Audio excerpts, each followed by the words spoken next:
नमस्कार दोस्तों, आर्यन वास्तु में आपका बहुत बहुत स्वागत है। मैं हूं आपका दोस्त डॉक्टर मेहरा।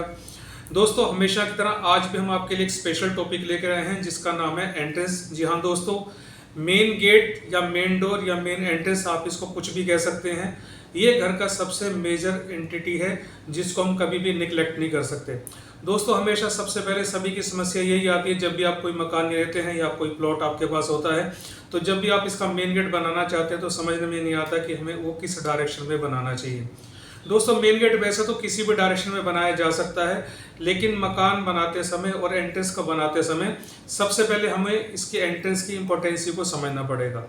दोस्तों, हमारा एंट्रेंस सिक्योरिटी के पॉइंट ऑफ व्यू से बनाया जाता है, जैसा कि सब जानते हैं, लेकिन वास्तु में इसकी इम्पोर्टेंसी सिक्योरिटी से कहीं ज़्यादा है। दोस्तों, हमारे घर का एंट्रेंस एक मेजर रोल प्ले करता है हमारे घर की एनर्जी और यूनिवर्सल एनर्जी के बीच में, क्योंकि हमारा घर यूनिवर्सल एनर्जी से कनेक्ट होता है बिकॉज ऑफ एंट्रेंस।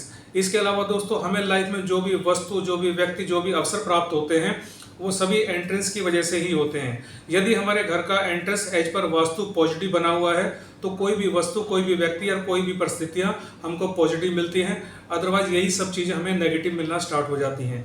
यदि हम अपने एंट्रेंस को एज पर वास्तु सही ग्रिड पर, सही प्लेस पर बना लेते हैं तो ये सब चीज़ें हमें अच्छी प्रकार से मिलती हैं और हमारी लाइफ जो है वो सुगम हो जाती है।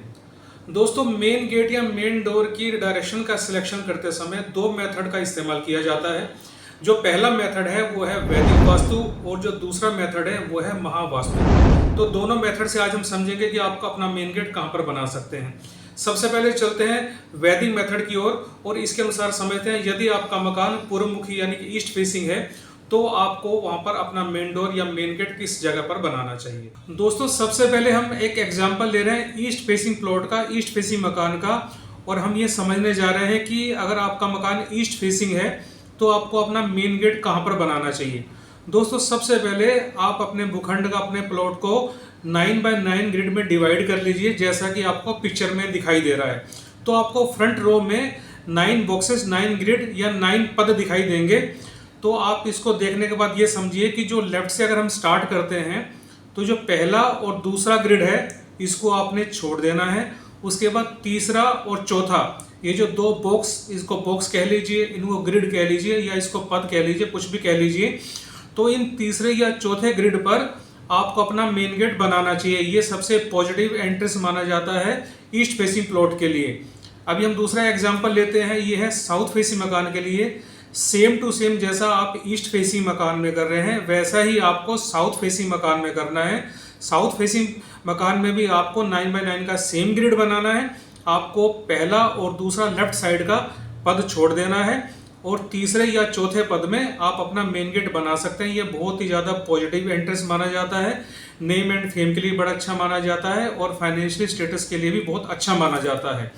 अब हम चलते हैं तीसरे एग्जाम्पल की तरफ। तीसरा एग्जाम्पल हम वेस्ट फेसिंग प्लॉट का ले रहे हैं।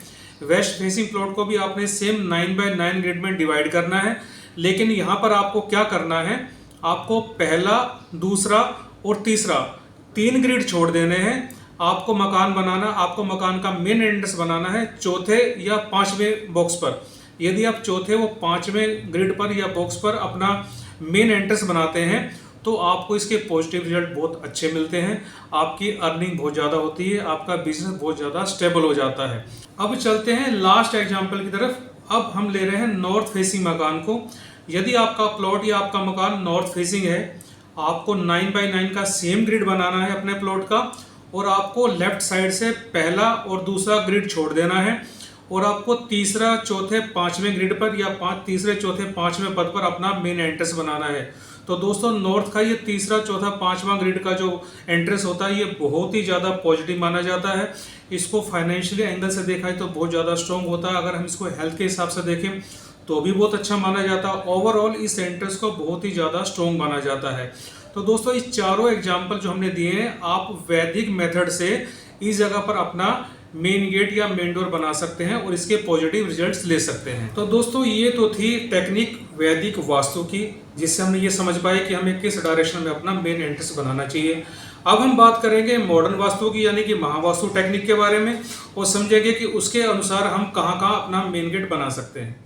दोस्तों, महावास्तु टेक्निक में वैदिक वास्तु की तरह 9x9 का ग्रिड नहीं बनाया जाता।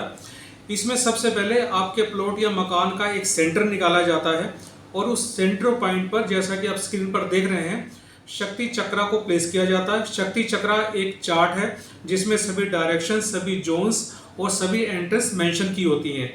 एक बार जब आप इस शक्ति चक्रा को अपने मैप पर प्लेस कर देते हैं तो आपको ये पूरा बता देता है कि आपके किस डायरेक्शन में कौन सा एंट्रेंस जा रहा है। हम एग्जाम्पल की बात करते हैं, यदि हमें ईस्टर्न डायरेक्शन में कोई पॉजिटिव एंट्रेंस खोलना है तो जैसा कि आप स्क्रीन पर देख रहे हैं, आप E3, E4 पर अगर अपना एंट्रेंस बनाते हैं तो ये बहुत ही पॉजिटिव एंट्रेंस होता है। इसी प्रकार यदि आप साउथ डायरेक्शन की बात करते हैं तो साउथ में भी S3 और S4 में यदि आप एंट्रेंस बना लेते हैं तो ये भी आपके लिए बहुत अच्छा और बहुत फायदेमंद रहता है। यदि हम वेस्ट डायरेक्शन की बात करें तो आप जैसा कि स्क्रीन पर देख रहे हैं, W3 या W4 पर यदि आप अपना एंट्रेंस या मेन डोर बना लोगे तो आपको इसके काफ़ी फायदे होंगे। इसी प्रकार यदि हम नॉर्थ की बात करते हैं तो नॉर्थ में आप N3, N4 और N8 इन तीनों जगह पर आप अपना एंट्रेंस बना सकते हैं। इसकी मदद से आप जब एंट्रेंस बनाते हैं तो ये आपको इसके पॉजिटिव रिजल्ट्स देते हैं। आशा करते हैं दोस्तों आपने मेन गेट के इस वास्तु कॉन्सेप्ट को समझ लिया होगा। अब आप आसानी से अपना मेन गेट या मेन डोर दोनों की डायरेक्शन और जोन का सिलेक्शन कर सकते हैं और आसानी से अपना मेन गेट बना सकते हैं। दोस्तों यदि आपको वीडियो ये अच्छी लगी हो तो इसको लाइक करें, शेयर करें, चैनल को सब्सक्राइब करना ना भूलें। फिर मिलेंगे किसी नए टॉपिक के साथ। नमस्कार।